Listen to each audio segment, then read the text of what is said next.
Nah, kerjasama ini bagian dari percepatan itu.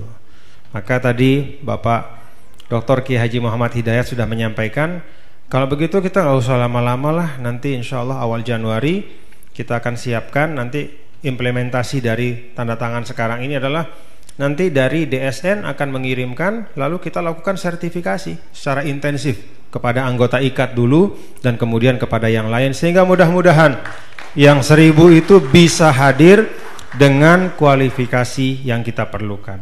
Dan itu paralel ya, paralel dengan edukasi, paralel dengan literasi, paralel dengan inklusi, dan semua ikhtiar-ikhtiar kita. Tapi sekali lagi saya ingin katakan, pada ruang yang ada dan dalam konteks yang ada, Bank Syariah di Indonesia ini sudah menunjukkan bahwa dia mampu melaksanakan tugasnya. Sekian bulan yang lalu pada Hari Pers Nasional kita ketemu di hotel, saya panggil langsung Tuan Presiden. Tuan Guru Bajang Zainul Majdi, inilah pemimpin kita. Dari Sabang sampai Merauke, sambutlah pemimpin baru yang muda dan berkarisma.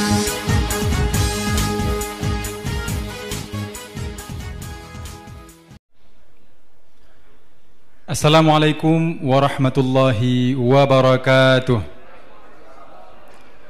Alhamdulillah, alhamdulillahi rabbil alamin, wabihi nasta'in ala umuri dunya waddin.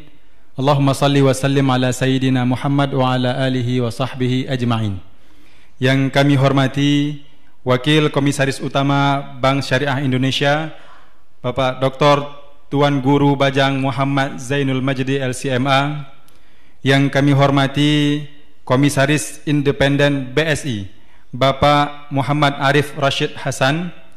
Yang kami hormati Dewan Pengawas Syariah BSI, Dr. Kiai Haji Muhammad Hidayat MBA. Yang kami hormati Regional CEO BSI Region 1 Aceh, Bapak Wisnu Sunandar. Yang kami hormati Kepala Dinas Syariat Islam Aceh, Bapak Dr. EMK Alidar SAG Mhum. Yang kami hormati anggota DPD RI asal Aceh, Tengku Haji Muhammad Fadil Rahmi LC MAG. Yang kami hormati dan yang kami muliakan tokoh-tokoh, guru-guru kami, seluruh hadirin yang telah berhadir dalam ruangan ini, yang tidak mungkin kami ucapkan satu persatu, namun tidak mengurangi rasa hormat dan ta'zim kami kepada guru-guru sekalian. Pertama-tama, marilah sama-sama kita panjatkan puji dan syukur kita kehadirat Allah Subhanahu wa taala. Selawat beserta salam semoga senantiasa tercurahkan kepada baginda Nabi besar Muhammad sallallahu alaihi wasallam. Hadirin yang dimuliakan Allah Subhanahu wa taala, kami selaku pembawa acara mengucapkan selamat datang dalam acara diskusi keuangan syariah bersama Dr. Tuan Guru Bajang Muhammad Zainul Majdi LCMA dengan mengusung tema menyambut implementasi Kanun LKS 4 Januari 2022. Hadirin yang dimuliakan Allah Subhanahu wa taala, dengan mengucapkan bismillahirrahmanirrahim, diskusi keuangan syariah implementasi Kanun LKS 4 Januari 2022 dimulai.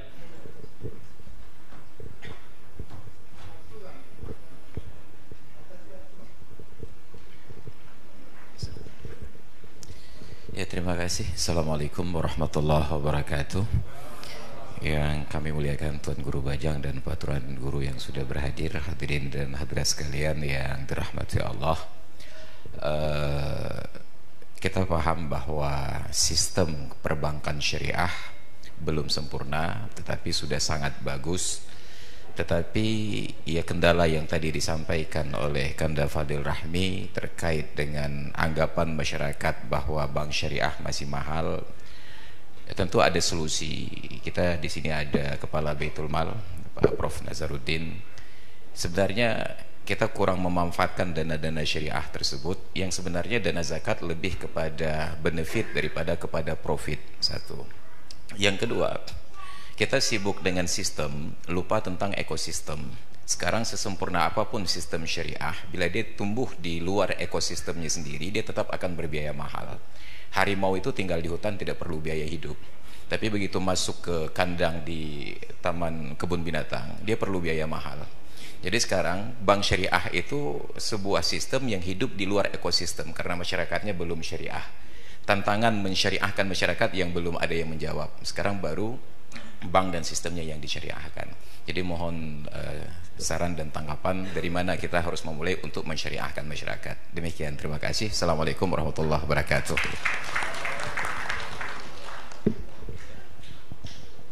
Mungkin terima kasih. Ini cocok untuk jadi moto calon wali kota ke depan lagi. Ya. Berikutnya dipersilahkan, mungkin ada tanggapan dari Bapak Prof Nazar atau Prof Sarizal. Jika ingin memberikan tanggapan dipersilahkan, Prof. Panitia mungkin bisa dibantu untuk.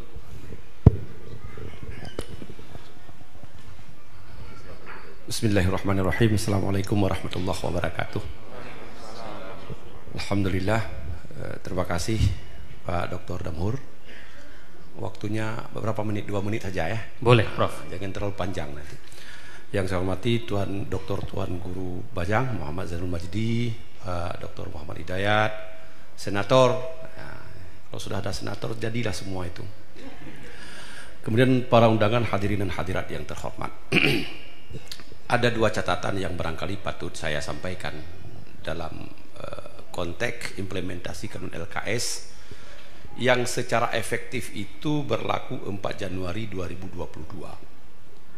Tapi sesungguhnya persiapan untuk melakukan upaya perubahan itu sudah dilakukan sejak deklarasi kanun itu disahkan tahun 2018. Sebagai contoh bahwa bank-bank konvensional itu dengan sendirinya mereka melakukan upaya perubahan dia ke bank syariah, atau mereka meninggalkan ruang Aceh ini ke daerah lain. Walaupun secara sesungguhnya secara normatif itu tidak ada larangan, tidak ada perintah di dalam kanun LKS itu agar konvensional itu meninggalkan Aceh, tidak ada. Cuman tentunya lembaga keuangan berupa bank konvensional menilai ketika kanun ini menyebut bahwa lembaga keuangan yang beroperasi di Aceh berdasarkan prinsip syariah, maka mafhum mukhalafahnya sudah tahu. Jadi tidak usah lagi disebut tidak boleh beroperasi.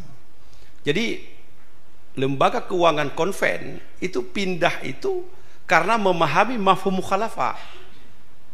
Tidak disuruh, Pak. Jadi kadang-kadang yang berkembang di luar itu seolah-olah kanun LKS itu menyuruh lembaga keuangan konvensional itu keluar dari Aceh. Sebetulnya secara normatif tidak ada. Ya. Cuman mereka sudah bisa melakukan penelitian, sudah mengetahui bahwa kalau terus berada juga mungkin kuenya akan semakin kecil. Jadi akhirnya mereka dengan sendirinya mengambil kesadaran sendiri untuk memindah atau dia melakukan konversi. Itu yang pertama yang berkembang di masyarakat. Kemudian yang kedua, saya sependapat dengan Tuan Guru Bajang bahwa kita itu sudah cukup lama di kepala kita itu kapitalisme, Pak. Merubah kapitalisme di kepala masyarakat muslim terutama dalam konteks muamalah itu memerlukan waktu yang cukup panjang. Mungkin 10-20 tahun itu belum terkikis kapitalisme individualistik di dalam kepala kita. Jadi oleh karena itu menurut saya sangat sependapat kalau memang dunia pendidikan itu kita mulai merubah paradigma itu, membangun kultur itu yang tentu yang syariah. Sekarang yang paling penting adalah kita harus tunjukkan keteladanan, harus tunjukkan bahwa bank syariah itu memang bank yang memiliki sesuatu yang diharapkan oleh masyarakat, karena itu layanannya yang terbaik. Mungkin sebagian kecil penelitian dari mahasiswa yang kita dapat sampaikan bahwa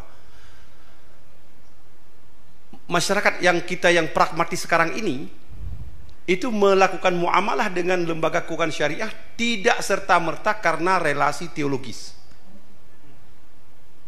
Tidak serta-merta. Ada. Kalau dibuat persentase, mungkin sekitar 35% sampai 40% nasabah yang bermuamalah pada lembaga keuangan syariah itu based on teologis. Tapi selebihnya itu bukan based on teologis. Selebihnya adalah kecepatan, kenyamanan, pelayanan terbaik, dan mereka berorientasi pada menguntungkan dan berkah. Jadi saya pikir itu yang menjadi catatan kita pada malam hari ini, dan tentu tantangan kita ke depan masih besar. Tapi saya yakin kalau tadi BSI sudah memberi amanah kepada IKAT, ya kalau IKAT Tuan Guru ya diikat itu semua, nggak boleh lepas itu. Kalau sudah diikat nggak boleh lepas. Nah, jadi oleh karena itu IKAT itu menjadi agen nanti yang akan memastikan seluruh lembaga keuangan syariah memiliki DPS, dan IKAT juga yang akan memastikan bahwa informasi literasi keuangan perbankan syariah kepada masyarakat itu IKAT. Kita beri tepuk tangan. Ya, terima kasih Prof. Itu saya pikir itu saja. Ya. Nanti kita bisa lihatlah IKAT ya, apa sudah kuat masih IKATnya atau sudah lembu, nanti kita bisa lihat lagi. Saya pikir demikian saja, mohon maaf, terima kasih. Assalamualaikum warahmatullahi wabarakatuh. Waalaikumsalam warahmatullahi wabarakatuh. Terima kasih Prof. Rizal atas masukan yang sangat luar biasa untuk IKAT yang akan terus mengikat semua komponen masyarakat yang ada di Aceh supaya LKS ini tidak akan bercerai-berai kembali.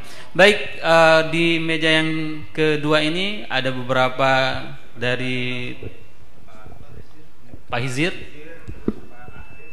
Ya, persilahkan. Terima kasih Tuan Guru. Mungkin tadi sudah juga disampaikan, memang kita fokus kita ke LKS, namun mungkin tidak boleh dilepas dari yang tadi disampaikan oleh Pak Muhammad Hidayat mengenai ekonomi yang secara keseluruhan, dari kami menyebutnya ekonomi dan keuangan syariah. Jadi di konteks yang lebih besar atau ekosistem yang lebih besar, tadi Tuan Guru Bajang juga sampaikan, LKS atau perbankan malah mungkin lebih kecil lagi, itu bagian dari keuangan, dan keuangan itu bagian dari ekonomi yang lebih besar. Dan untuk konteks itulah LKS menjadi lebih efektif jika kita bisa memiliki, mungkin paling dekat adalah kalau LKS itu bagian dari commercial finance, kita punya social finance yang ada di PMA mungkin di Aceh secara khas, dan itu harus bisa menjadi satu, menjadi sebuah sistem yang satu. Misalnya wakafnya yang nggak produktif bisa menjadi produktif untuk mana? Untuk bisa jadi menurunkan capital expenditure yang untuk yang nantinya jadinya pembiayaan dari sisi produktifnya juga akan lebih turun, kemanfaatannya lebih besar. Itu sebagai contoh. Lebih luas lagi kita punya yang halal value chain sebelah gitu. Jadi industri halal yang juga itu harus bagian dari, kalau ekosistem itu nggak dibentuk, saya yakin tadi nanti ketemu, mohon maaf, ya rokok gimana? Apakah seperti itu? Padahal di LKS masih belum, padahal di perbankan syariah sebelah itu. Jadi mudah-mudahan memperbesar ruangan tadi itu akan menjadi kita punya hutan yang lebih besar. Jadi harimaunya nggak di kandang tapi sudah di hutan. Gitu. Mudah-mudahan. Assalamualaikum warahmatullahi wabarakatuh. Terima kasih Pak Haris. Berikutnya kepada Pak Hizir.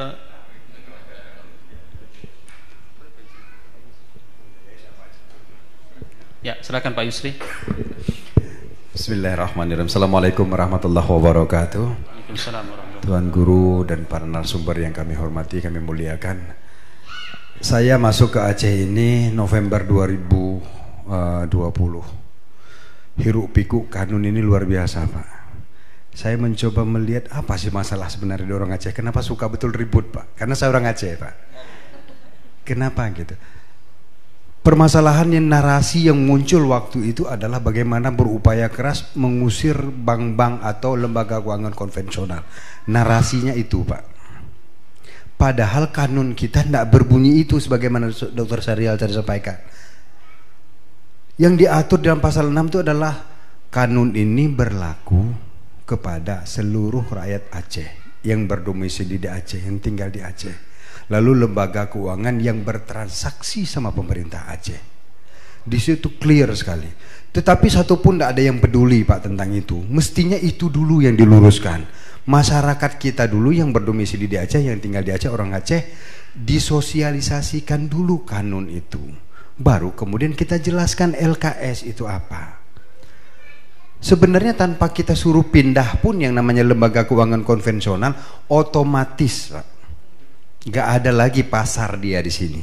Tetapi yang kita perdebatkan di awal-awal itu selalu pokoknya konvensional tidak boleh lagi ada di Aceh. Saya bilang keliru narasi kalau begitu. Sampai kapanpun akan ribut kita. Ayo kita rubah narasi itu.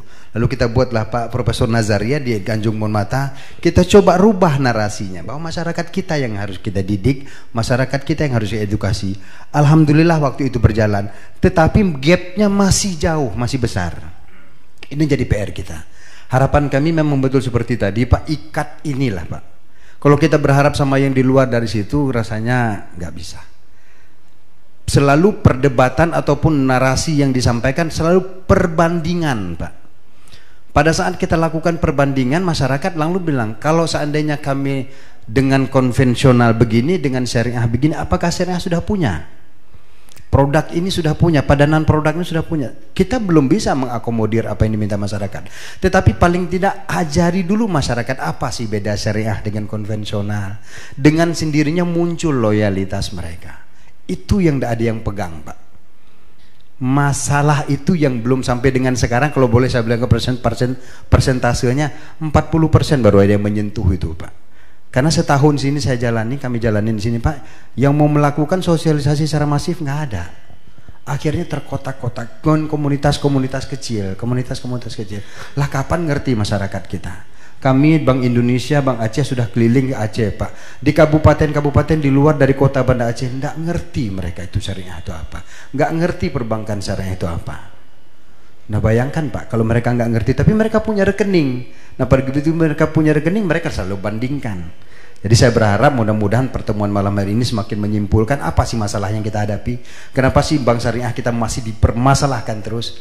Edukasi Pak. Ayo kita jalan sama-sama, mudah-mudahan bisa. Assalamualaikum warahmatullahi wabarakatuh. Waalaikumsalam warahmatullahi wabarakatuh. Terima kasih Pak Yusri atas masukan-masukan yang sangat luar biasa. Berikutnya kami persilakan kepada Bapak Iza. Assalamualaikum warahmatullahi wabarakatuh. Yang terhormat Bapak Ibu hadirin yang berbahagia, kami berbicara sebagai praktisi.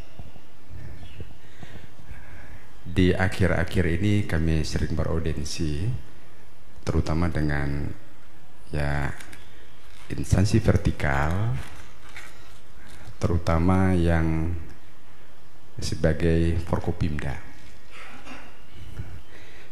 Tadi jam 2 dengan Pak Pangdam yang baru di Aceh.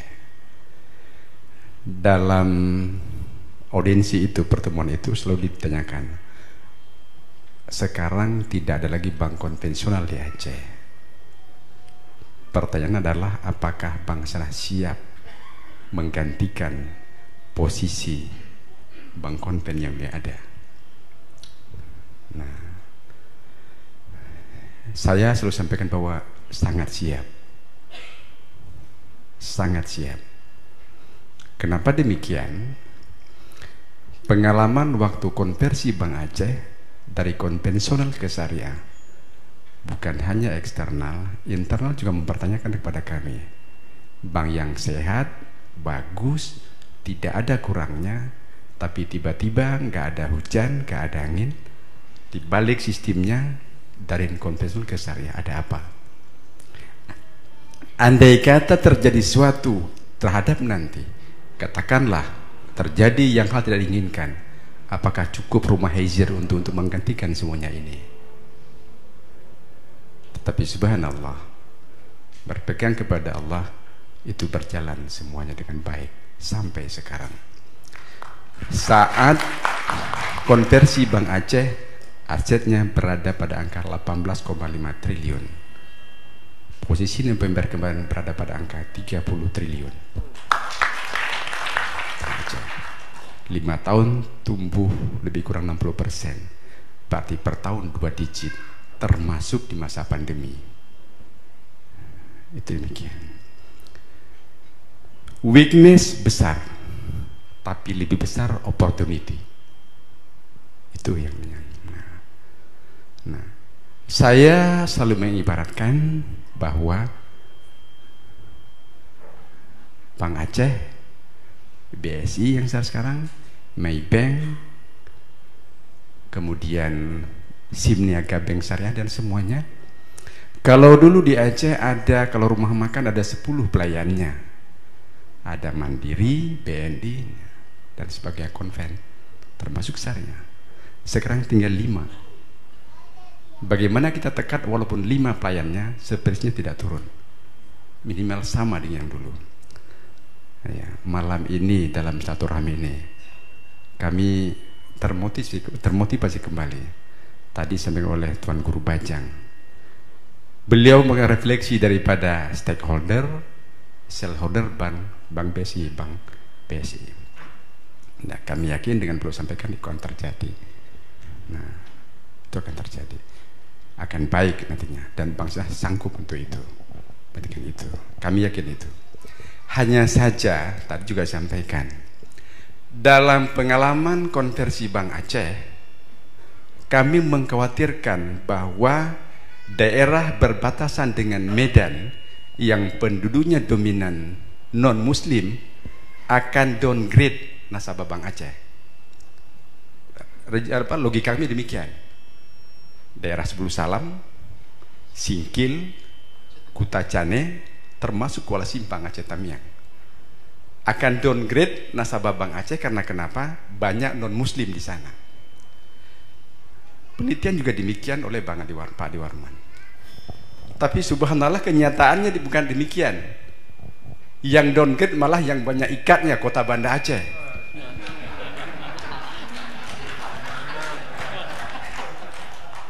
Sebulu Salam 100%, nggak ada yang kurang. Ya, Singkil 90 sekian, Tamiang juga demikian. Nah, ini maaf, katakan jujur ya, terus terang adanya kan. Jadi kami kalaupun tidak didukung, jangan diapakan gitu ya. Itu saja permintaannya. Dan sekarang Bank Aceh secara tingkat nasional, kementerian, semuanya itulah mempercayai kepada Bank Aceh. Kami katakan kepada Pak Teten Mas Duki, Pak, jangan Bank Aceh Bapak istimewakan di sini. Jangan Bapak utamakan. Bapak beri kesempatan kami untuk berbuat. Insya Allah kami akan lakukan dengan sebaiknya. Penyaluran BPUM tahun 2021 telah tersalur via Bank Aceh lebih kurang 300.000 rekening lebih. Itu yang dilakukan. Dengan Ibu Risma Menteri Sosial kan juga demikian. Uji kompetensi IT dengan Ibu Risma Departemen Sosial dan Keuangan, goal Bank Aceh. Tapi ada satu kepres yang menentukan yang bahwa penyaluran dana bantuan tunai hanya dapat dilakukan melalui Bank Himbara, tidak boleh bank lain. Yang kisi-kisi gitulah yang susahnya. Seorang yang haizir ingin jumpa dengan Menteri Keuangan, akan waktu Pak minimal 2 bulan gitu. Tapi di Rut Bank Mandiri tinggal angkat WA saja. Karena kenapa? Wakil Menteri Keuangan dari Bank Mandiri, Gubernur Bank Indonesia Pak Agus Marto dari Bank Mandiri. Itu yang terjadi. Nah, oleh karenanya ya sekali lagi kami katakan yang bahwa walaupun weaknessnya besar, tapi lebih besar opportunity. Pengalaman Pak Tuan Guru kami sampaikan yang bahwa sesungguhnya sistem syariah up to date kapanpun. Dalam masa pandemi di syariah, sistem syariah tidak perlu namanya suatu stimulus oleh OJK. Karena kenapa? Sistem musyarakah mudarabah.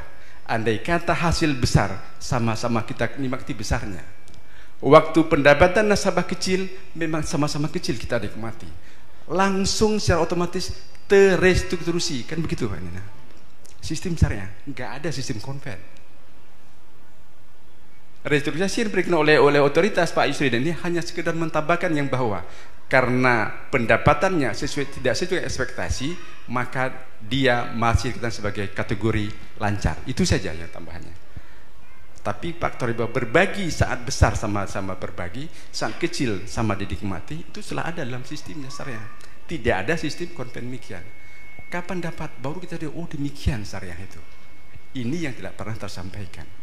Bapak yang berbahagia, kepada sebagian masyarakat, kita tidak mempan katakan bahwa perbedaan syariah dengan ini tujuannya adalah halal, ini haram. Enggak, karena enggak cukup demikian. Tapi bagaimana dari inputnya sama, prosesnya di sana berbeda, dan outputnya otomatis berbeda. Bagaimana tidak? Ya. Kita katakan bahwa seorang perempuan, inputnya sama-sama perempuan, tapi prosesnya sedikit berbeda. Hanya 5 menit, saya terima nikah sepolan, bin sepolan, yang ketiga lagi nih. Masya Allah. Kan gitu kan ya? Hanya 2 menit, tapi bisa dihalal dia. Luar biasa Pak Haizi. Ya, jadi makanya saya sampaikan bahwa sekali lagi saya yakin ini Pak Tuan Guru hadir malam ini sebagai representasi Bank Syariah Indonesia dari Jakarta, stakeholder, owner, shareholder. Kami udah tambah semangat nih. Yeah. Beliau sebagai motivator dan kami ikut termotivasi malam ini. Dan jihad Pak Tuan Guru, insya Allah Aceh bisa dengan Bank Syariah LKS yang ada saat ini. Terima kasih. Assalamualaikum warahmatullahi wabarakatuh. Terima kasih sekali berkat perjuangan Pak Hizir lah. Beliau telah membuktikan bahwa syariat itu bukanlah sebuah problematika. Beliau berhasil menunjukkan kinerja Bank Syariah Aceh sehingga betul-betul dapat membumikan syariat di Nanggro Aceh Darussalam ini. Terima kasih Pak Hizir. Aplaus sekali lagi kepada Pak Hizir. Berikutnya di meja berikutnya dipersilahkan ada Prof. Sabri Abdul Majid. Assalamualaikum warahmatullahi wabarakatuh. Ketua Dewan Pengawas Syariah Aceh. Terima kasih atas kesempatannya yang kami mulia Tuan Guru Bajang, tim solid ini dari BSI, ada Pak Kiai sebagai Dewan Penasehat, kemudian ada Pak M. Arif, ini guru-guru kami. Prof. Nazar tidak berbicara, saya pikir terlalu capek beliau memperjuangkan kanun LKS. Maka sekarang giliran kami yang melanjutkan estafet itu. Guru kami Pak Prof. Syahrizal, Pak Hizir, ini Pak Kepala, 2 Kepala BI dan Kepala OJK. Ini partner saya di Dewan Syariah Aceh, Pak Wisnu, anak muda yang sangat agresif. Kami yakin dengan penampilan beliau sehingga kami yakin dengan BSI. Nah, IKAT juga kepada pengurus IKAT. Kalau saya tadi tidak sepakat, ya Pak Hizir mengatakan di Aceh mungkin ada penurunan karena padahal IKAT ada di Banda Aceh. Sebenarnya IKAT menyebar di serata pelosok sehingga lupa Banda Aceh. Oke, baik. Saya diundang atas nama pribadi, tapi karena tanggung jawab Dewan Syariah itu begitu besar, maka saya harus berbicara atas nama Dewan Syariah Aceh. Dalam sebuah kesempatan karena pertanyaan ini sangat sering ditanyakan, sehingga sepertinya kan sebuah pertanyaan yang ngeyel. Apa benar ya Bank Syariah ini sudah syariah? Kok dia mirip ya?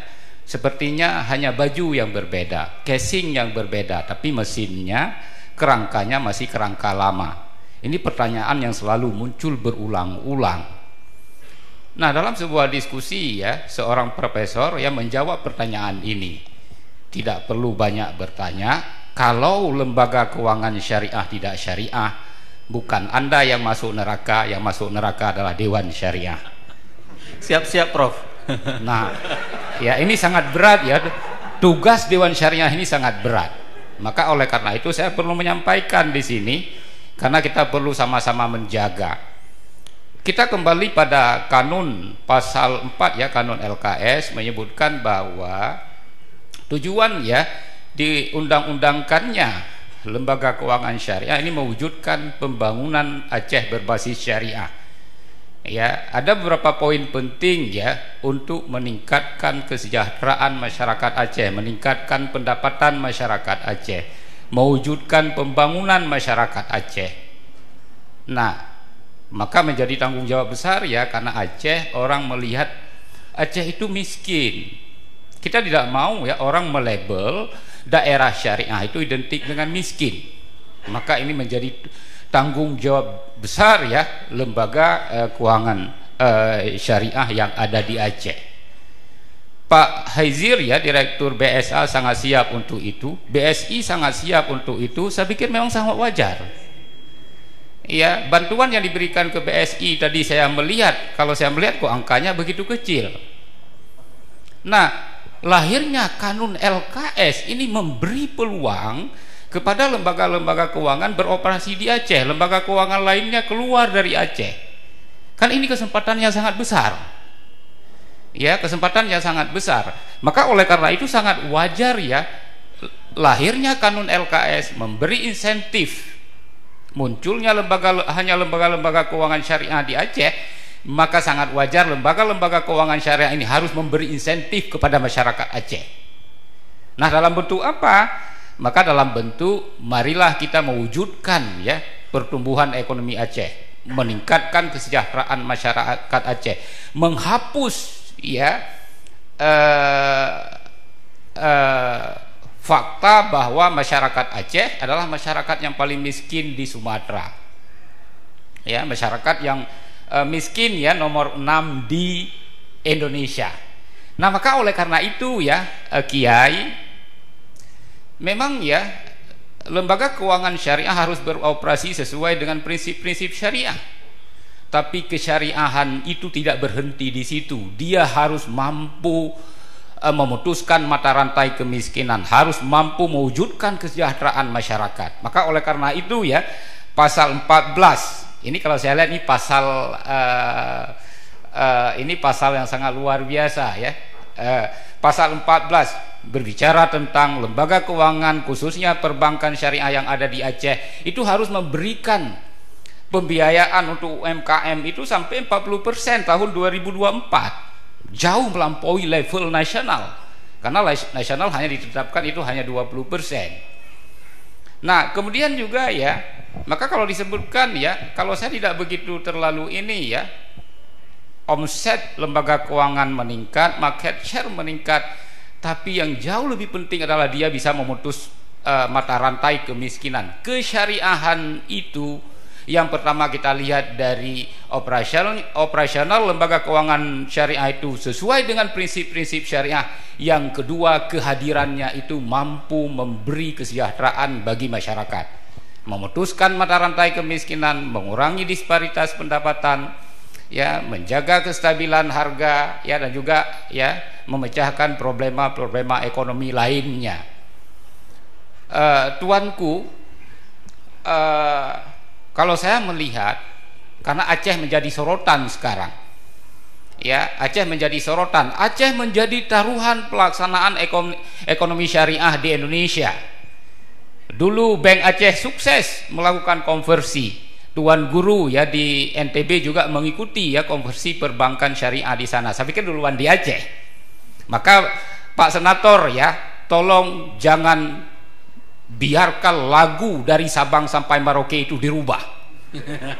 Tetap dari Sabang ke Merauke. Ya, dari Aceh untuk Indonesia.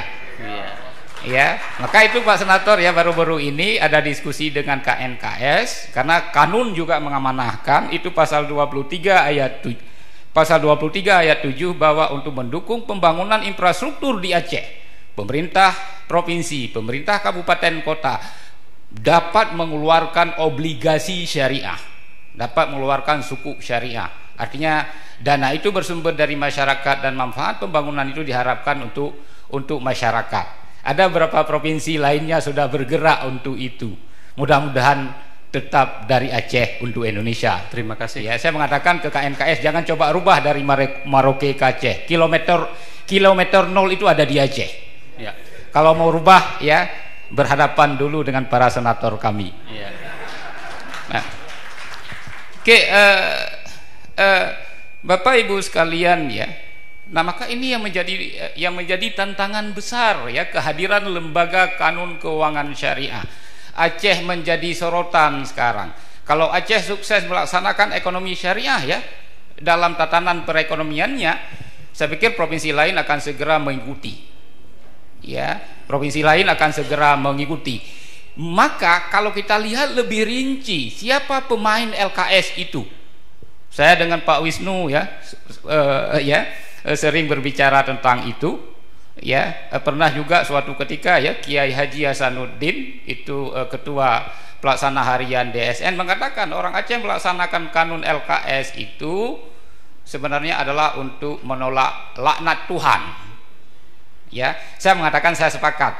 Tapi kalau seandainya pusat tidak membantu pelaksanaan syariat ekonomi Islam di Aceh, saya mengatakan ke beliau, saya takut laknat ini akan kembali ke Jakarta nanti. Ya, nah maka kemudian ya mungkin ini poin hanya menuntaskan poin terakhir.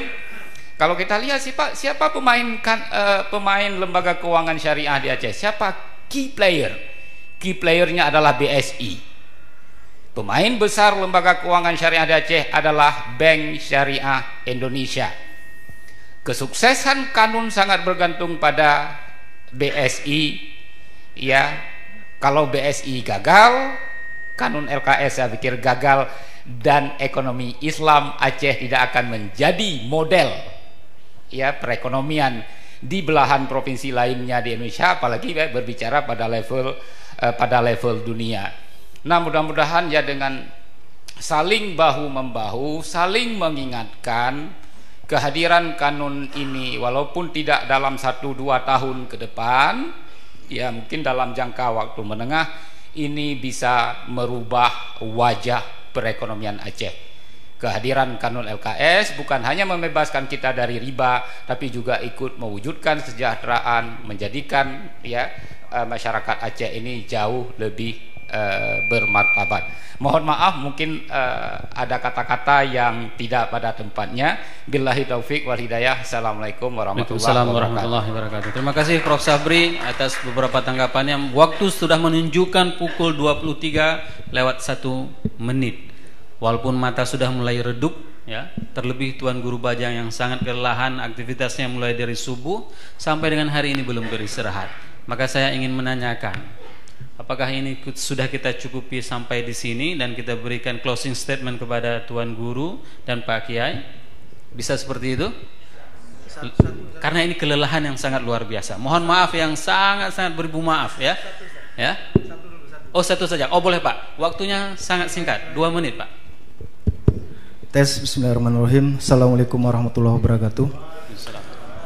Nama saya Sugito. Saya ini mewakili kepentingan masyarakat ekonomi syariah, kemudian juga dari Asosiasi Bank Syariah Indonesia. Tadi ketuanya Pak Hijir Sulaiman sudah menyampaikan.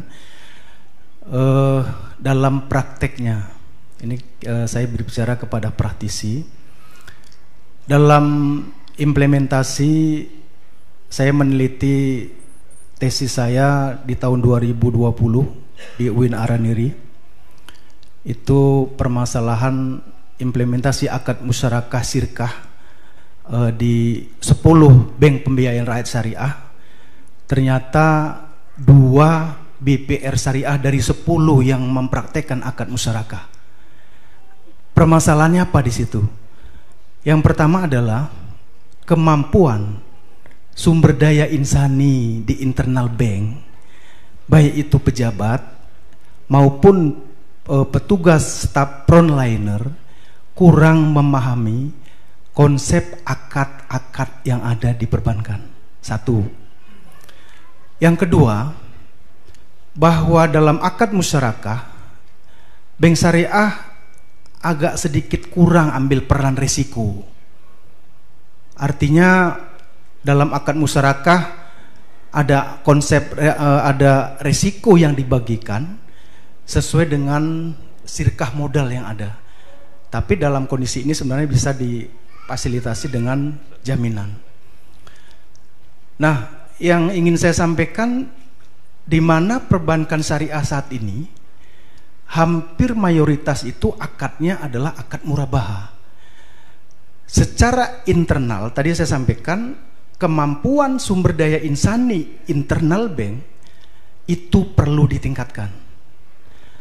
Faktor eksternal waktu itu, karena saya sebagai praktisi nih ya, begitu saya jelaskan ke nasabah bahwa akad musyarakah dengan bersirkah bla bla bla bla, masyarakat atau nasabah yang berhubungan dengan kami bank syariah itu kadang-kadang sepintas mengatakan, Pak Gito, sudahlah, saya sudah paham, padahal dia belum paham.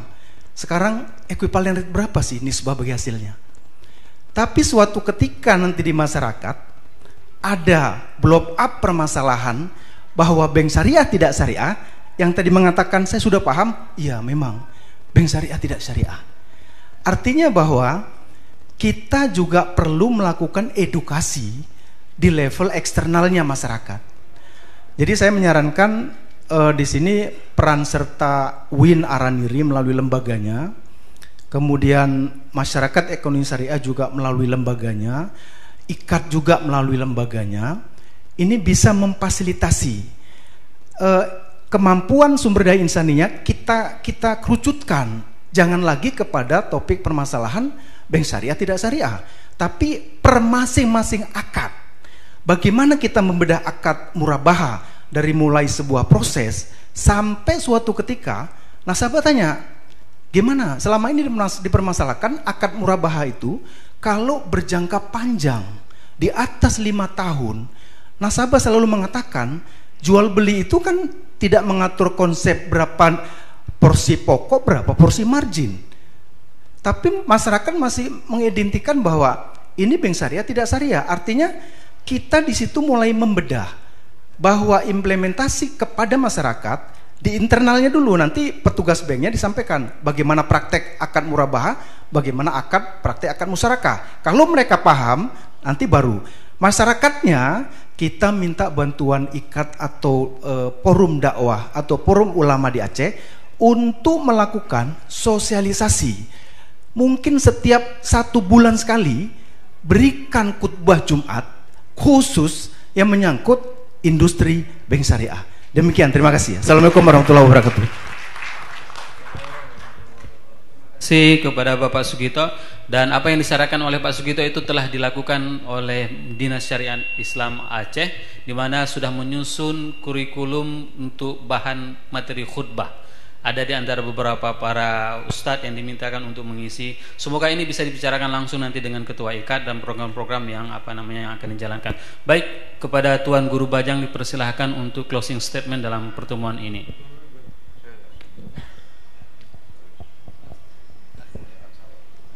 Baik, terima kasih. Alhamdulillah. Jadi semua yang kita dengar dari siapapun yang bicara, para tokoh kita, itu semua keluar dari ainur ridho, keluar dari mahabbah, keluar dari hamas, yaitu antusiasme, kecintaan dan kebanggaan kepada bank syariah. Jadi itu bukan sama sekali kebencian, bahkan jangankan kebencian, kemarahan pun sebenarnya tidak. Tapi itu ungkapan dari kita semua yang mencintai perbankan syariah. Dan semua yang tadi disampaikan, ya itulah tugas kita bersama ya. Mulai dari edukasi, membangun ekosistem, dan melakukan kerja-kerja terukur ya, secara kolektif. Siapa melakukan apa, siapa yang menjadi depan ya. Kalau semuanya menjadi depan juga repot ya, karena yang harus dijangkau itu kan juga seluruh masyarakat. Nah, upaya pada malam hari ini kerjasama antara BSI dan IKAT dinawaitukan ya sebagai katakanlah inisiatif awal ya, untuk kita menangani permasalahan yang terjadi dalam implementasi LKS yang sebentar lagi ya secara resmi itu berlaku. Secara konkret ya, kalau kita bicara konkret tadi saya ilustrasikan, kita kekurangan 1000-an anggota DPS untuk menangani 3.000-an lembaga keuangan, ya. Dengan asumsi satu orang bisa merangkap di 3 tempat, ya. Itu merangkap pun masih kekurangan 1000-an. Maka harus ada percepatan. Nah, kerjasama ini bagian dari percepatan itu. Maka tadi Bapak Dr. Kiai Haji Muhammad Hidayat sudah menyampaikan, kalau begitu kita nggak usah lama-lama lah, nanti insya Allah awal Januari kita akan siapkan. Nanti implementasi dari tanda tangan sekarang ini adalah nanti dari DSN akan mengirimkan, lalu kita lakukan sertifikasi secara intensif kepada anggota IKAT dulu dan kemudian kepada yang lain, sehingga mudah-mudahan yang 1000 itu bisa hadir dengan kualifikasi yang kita perlukan. Dan itu paralel, ya, paralel dengan edukasi, paralel dengan literasi, paralel dengan inklusi, dan semua ikhtiar-ikhtiar kita. Tapi sekali lagi saya ingin katakan, pada ruang yang ada dan dalam konteks yang ada, Bank Syariah di Indonesia ini sudah menunjukkan bahwa dia mampu melaksanakan tugasnya. Dalam konteks yang ada, ya. Kalau ruangnya dibuka makin lebar, dia akan bergerak lagi lebih luas gitu. Jadi itu yang patut kita syukuri. Dan mudah-mudahan kita semua pada satu komitmen, ya Bapak-bapak, Ibu, ya. Kita semua satu komitmen, kita sukseskan LKS, kita sukseskan ekonomi syariah di Aceh ini untuk warga Nanggro Aceh Darussalam dan juga untuk seluruh warga negara Indonesia. Contoh terbaik datang dari Aceh. Terima kasih. Allahumma muwaffiq wal hadi ila sabilir rasyad. Assalamualaikum warahmatullahi wabarakatuh. Waalaikumsalam warahmatullahi wabarakatuh. Kepada Bapak Kiai. Baik, terima kasih semuanya yang para hadirin yang telah berhadir dan meluangkan waktu sehingga rela untuk berlelah diri di malam yang hari ini. Maka saya sebagai moderator ingin pamit diri, memohon maaf atas segala kesalahan yang saya sampaikan. Wallahu muwaffiq ila aqwamit thariq. Wassalamualaikum warahmatullahi wabarakatuh.